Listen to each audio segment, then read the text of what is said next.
అబ్బో ఇక్కడ కేజీ చీరలు కొంటే అర కేజీ చీరలు ఫ్రీ అంట. మంగళ్య షాపింగ్ మాల్ కేజీల్లో సేల్, టన్నుల్లో ఆనందం. హాయ్ హలో నమస్తే, వెల్కమ్ టు బాక్స్ ఆఫీస్. నేను సింధు. గ్లోబల్ స్టార్ ఎన్టీఆర్ నటిస్తున్న latest movie war 2. Bollywood star Hrithik Roshan తో కలిసి నటిస్తున్న వార్ 2 సినిమాపై పాన్ ఇండియా రేంజ్ లో ఎక్స్పెక్టేషన్స్ బాగా ఉన్నాయి. ఈ మూవీతో పాటు ఎన్టీఆర్ ప్రశాంత్ నీల్ డైరెక్షన్ లో డ్రాగన్ అనే మూవీ చేస్తున్నారు. ఈ రెండు సినిమాలు కంప్లీట్ చేసి త్రివిక్రమ్ తో భారీ మైథలాజికల్ మూవీని పట్టాలెక్కించనున్నారు. దీనికి నాగవంశీ నిర్మాత. ఇదిలా ఉంటే ఎన్టీఆర్ మూవీతో యంగ్ ప్రొడ్యూసర్ నాగవంశీ రిస్క్ చేస్తున్నాడని ఇండస్ట్రీలో టాక్ వినిపిస్తోంది. ఇంతకీ ఎన్టీఆర్ సినిమా ఏంటి, నాగవంశీ చేస్తున్న రిస్క్ ఏంటి? ఎన్టీఆర్ నటిస్తున్న వార్ 2 మూవీని ఆగస్టు 14న పాన్ ఇండియా రేంజ్ లో భారీగా విడుదల చేయనున్నారు. ఈ సందర్భంగా ఇటీవల ఈ సినిమా నుంచి టీజర్ రిలీజ్ చేశారు.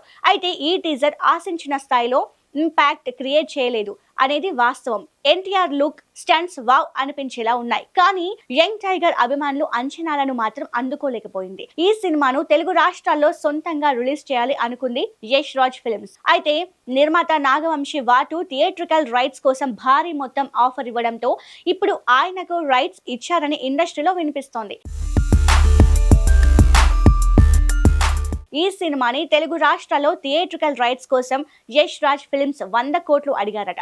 అయితే నాగవంశీ 80 కోట్లు ఇస్తారని ముందు నో చెప్పినా ఫైనల్ గా నాగవంశీకి వార్ 2 రైట్స్ ఇచ్చారని తెలిసింది. ఈ వార్త బయటకు వచ్చినప్పటి నుంచి నాగవంశీ రిస్క్ చేస్తున్నాడని ఇండస్ట్రీలో గుసగుసలు వినిపిస్తున్నాయి. అయితే రిస్క్ అనే టాక్ రావడానికి కారణం ఏంటంటే ఇటీవల రిలీజ్ చేసిన వార్ 2 టీజర్ పై మిశ్రమ స్పందన వచ్చింది. ఎన్టీఆర్ లుక్ బాగున్నప్పటికీ పెద్దగా హైప్ క్రియేట్ అవ్వలేదు. పైగా Bollywood director Ayan Mukherjee Telugu audience కి కనెక్ట్ అయ్యేలా తీశాడనే నమ్మకం కలగడం లేదు.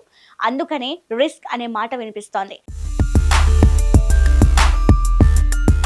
మరోవైపు ఇదే రోజున వస్తున్న కూలీ సినిమాపై భారీగా బజ్ ఉంది. ఈ సినిమా నుంచి సరైన కంటెంట్ రిలీజ్ చేయకుండానే వావ్ అనిపించేలా క్రేజ్ ఉండడంతో వార్ 2 కనుక నిజంగానే అదే రోజు వస్తే తెలుగు రాష్ట్రాల్లో భారీగా ఎఫెక్ట్ పడడం ఖాయం. దీనిని బట్టి నాగవంశీ పెద్ద సాహసమే చేస్తున్నాడని ట్రేడ్ వర్గాల్లో గట్టిగా వినిపిస్తోంది. అయితే నాగవంశీకి సినిమాని ఎలా ప్రమోట్ చేయాలో, ఎలా జనాల్లోకి తీసుకెళ్లాలో బాగా తెలుసు. దీంతో వార్ 2 నాగవంశీ నమ్మకాన్ని నిజం చేస్తుందా లేదా ఎలాంటి ఫలితాన్ని అందిస్తుంది అనేది ఆసక్తిగా మారింది. మరి ఏం జరుగుతుందో తెలియాలంటే ఆగస్టు 14 వరకు వెయిట్ చేయాల్సిందే.